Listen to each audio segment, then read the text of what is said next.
Hello বন্ধুরা, আসসালামু আলাইকুম। আশা করি সবাই ভালো আছেন।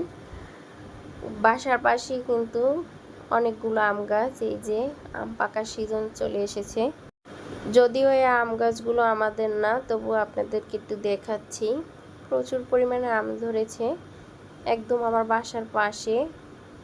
এই যে একটা আম গাছ, এখান থেকে হাত দিলেই কিন্তু আম ছিঁড়ে খাওয়া যায়, কিন্তু আমি কখনোই ছিঁড়িনি। ছোট থেকেই দেখতে দেখতে আসছি আমগুলো। কেউ না দেখলেও কিন্তু আল্লাহ ঠিকই দেখবে।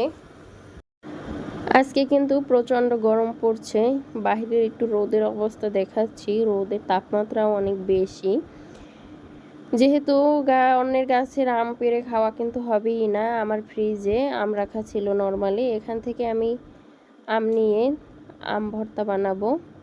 একটু ঠান্ডা ঠান্ডাই গরমের ভিতরে খেতে কিন্তু খুবই ভালো লাগবে। একদম শর্টকাটে আম ভর্তা বানাবো। একটা গ্রেটারের সাহায্যে আমগুলো ছিলে খুব সুন্দরভাবে গ্রেট করে নিয়েছি। একদম মিহি হয়েছে, কিন্তু একদম শর্টকাটে অল্প উপকরণেই কিন্তু আমি আম ভর্তাটা বানিয়ে নেব। দিয়ে দিচ্ছি কাঁচামরিচ অল্প পরিমাণে, এরপর দিয়ে দিচ্ছি স্বাদ মতন চিনি। আমটা কিন্তু প্রচুর পরিমাণ টক ছিল, এই জন্য আমি চিনির পরিমাণটা একটু বাড়িয়ে দিয়েছি।